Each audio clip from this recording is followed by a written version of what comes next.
Hi,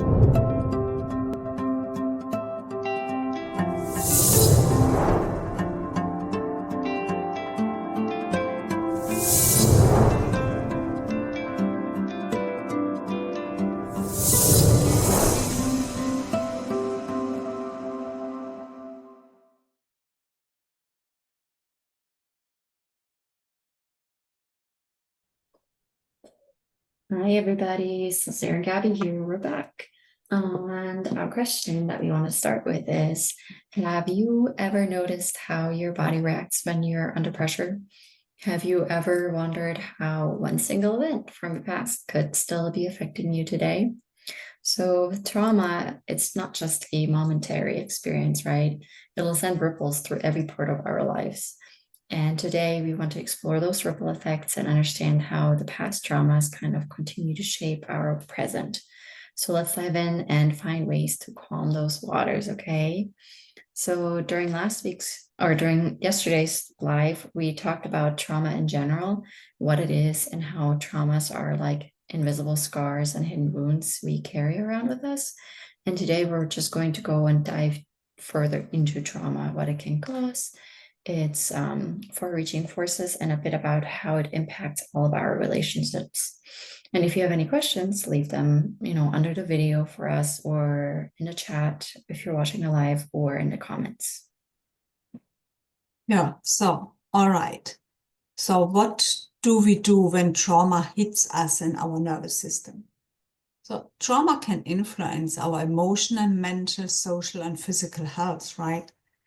And stress overwhelms the body and mind, activating the nervous system fight, flight, fawn, or freeze response. And in our trauma workshop, we dive into it in depth. And you will learn about 4 more responses that are actually not well known, but are important to learn about to help us understand ourselves better. But let's talk about these for a moment. So the first response is the fight response. And this response involves confronting or standing up against the stressor or threat. And it's characterized by a readiness to engage in conflict or challenge. And adrenaline is pumping through your body and you are ready to pounce on the threat and ready to attack. And the next response is a flight response. And this involves a desire to escape or avoid the stressor or threat. And it's marked by a tendency to seek safety through avoidance or physical withdrawal.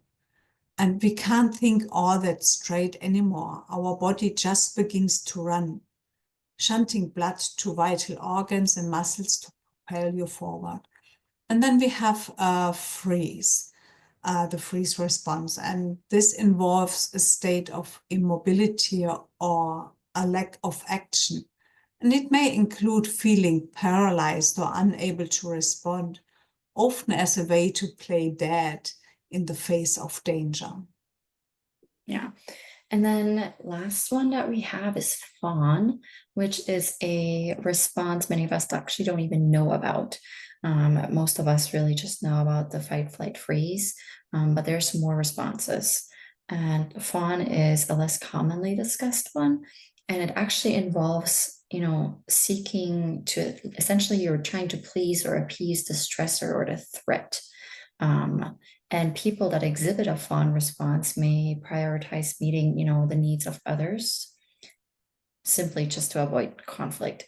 And so these response stages, they can actually often occur without us realizing that they're happening because of our nervous system being on high alert, either because we're out of tune with our body, or what's more likely, that our nervous system is just constantly on high alert due to a previous trauma. And that these unseen nervous system responses, they then, they force our life into certain ways and shape our life without, our conscious awareness. It's just literally just become our new norm. Yeah, and now it can happen that far-reaching effects of trauma occur when our overburdened nervous system is unable to properly digest stressful experiences, ultimately leading to post-traumatic stress symptoms. And keep in mind, this is not always the case. Per the Citran Institute, 70% of US adults have suffered significant trauma and up to 20% have PTSD. And remember, that are just the reported one. There are many, many more. And common trauma responses, just to name a few, include intrusive thoughts such as flashbacks or nightmares, then general anxiety that we can't seem to shake, then sadness or depression, as well as avoiding people, places, or things that remind us of the trauma, therefore impacting our relationships, careers, and overall well-being in one way or another. And we end up pushing away people. We avoid others that might have witnessed the trauma or know about it, and we may keep to ourselves. We may not want to open up to others in fear or more trauma. We may constantly feel nervous about what we say, how we say it, and how the person perceives it. We feel less, and not worthy and not worth fighting for. That promotion, for example. And the list could go on, and it's truly astonishing, to see how these unseen forces of our traumas can shape our life. All right, so let's actually talk about experiences that lead to trauma reactions in the present. Okay, so again, trauma is less about the event itself, and it's actually more about how we respond to it. Obviously there's some events that have a greater tendency to result in trauma than others. And of course, if you take childhood trauma as an example, that's of course one of them. And I think most of us know that, trauma experienced as a child may have long-lasting repercussions on how we live as an adult. And many trauma-related effects can be felt long after the initial shock, has subsided. But our long-term physical health can also change as a result of, for example, what happened as a child. And it might be a little tougher to discern the long-term impacts of childhood trauma in our adult lives, just because we've lived with it essentially all of our lives, and because it just seems to be our norm and our normal reactions. But, for example, small decisions can have big results, such as staying in a job that makes us feel miserable, and you made that choice because you have roots in internalized self-doubt that was caused by some traumatic event in the past or in your childhood. And so it's our choices that we then make that kind of continue compounded trauma. Okay, and let's talk about a moment about the JET Foundation, which is a non-profit organization that protects emotional health and prevents suicide for teens and young adults. And they divide trauma into 3 categories that we can all experience. And the first one is emotional trauma. These are the feelings traumatic events leave us with and are characterized by feeling unsafe in our own body. And this emotional trauma can alter our brain function and lead to an overarching sense of hopelessness. And one example would be surviving emotional and or physical abuse, right?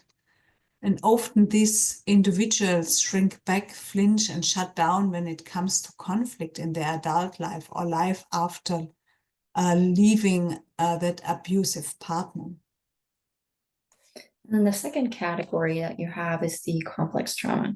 So this is when you are essentially experiencing a series of traumatic events that then can have a lasting impact on, your mental and emotional well-being.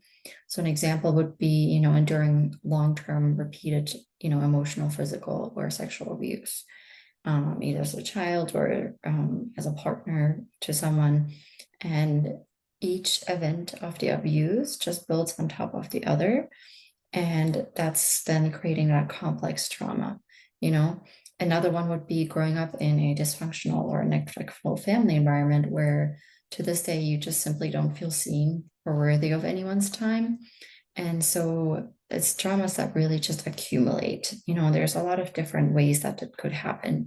For me, in my experience of complex trauma, it actually consisted of working as a nurse and just constantly seeing the heart-wrenching and traumatizing things that kind of built on top of each other until I decided to change my nursing fields. I mean, completely, to just escape the current situation that I was in. And if I wouldn't have moved from that unit into another unit that had a completely different patient population, I probably would have quit being a nurse. Yeah. And third and last, we have secondary trauma. So secondary trauma is also known as vicarious trauma, and it refers to being a witness to trauma. So witnessing a traumatic event can impact our emotional health and is just as deserving of support, empathy, and compassion as actually experiencing the trauma.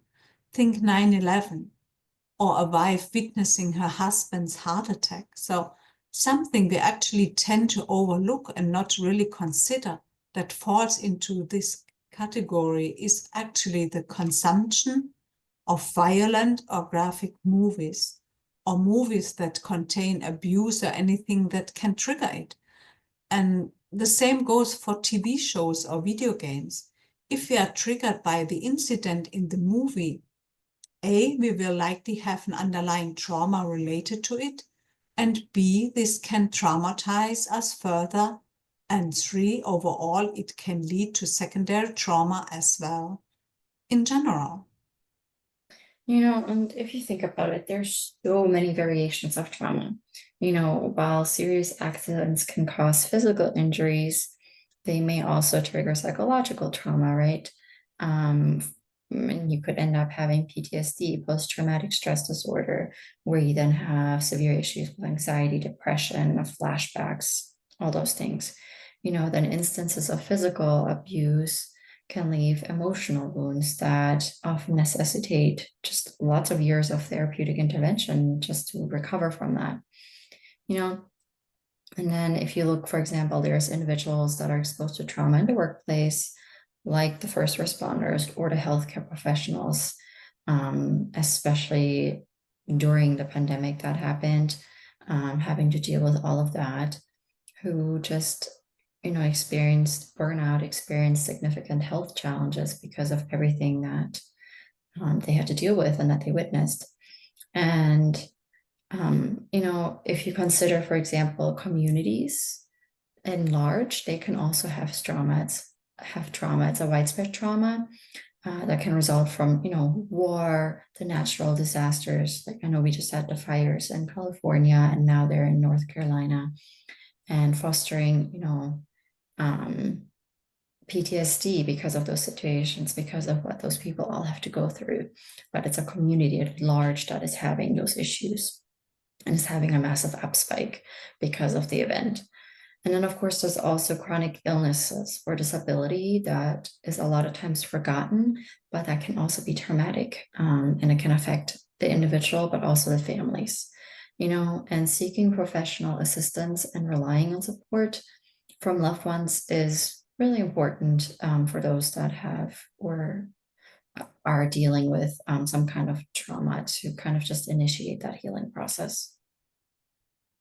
Well, to summarize, as you can see, there are 3 different types of traumas and 4 nervous system responses to trauma that we just covered. And there are 4 more responses you will learn about in the Untrauma workshop, plus the 4 nervous system responses we just spoke about are all learned responses, likely from childhood, where we figure out which response is the safest and best in scary circumstances for us.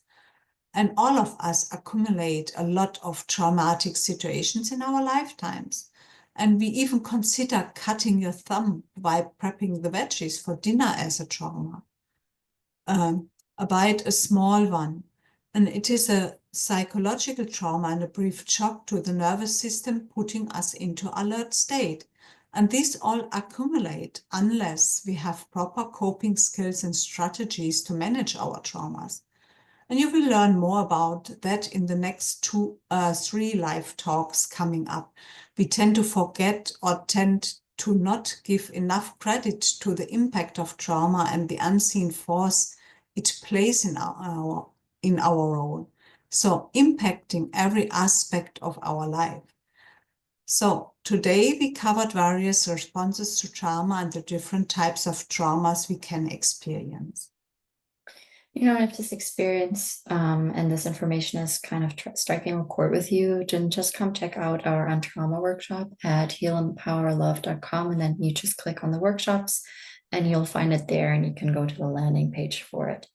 And in the workshop, we tackle conscious, subconscious, generational, and collective traumas, and also the roles that they play in our life. And we teach techniques to kind of, clear them out of the system, along with a lot of other fascinating tools and methods and techniques.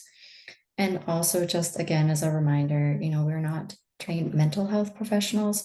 So if you're experiencing an emergency, severe trauma, or you really truly need professional help, please consult with someone, because we can support you on the energetic aspect. But if you need more than that, you need to go and find a mental health professional. And so just stay tuned for next week's live talk, where we will unravel or tomorrow's live talk. Stay tuned for tomorrow's live talk, where we are going to unravel even more about trauma and its role as a silent saboteur when the trauma has not been resolved. And that's going to be at 4 p.m. Central Time tomorrow, 5 p.m. Eastern Time. And we hope to see you there.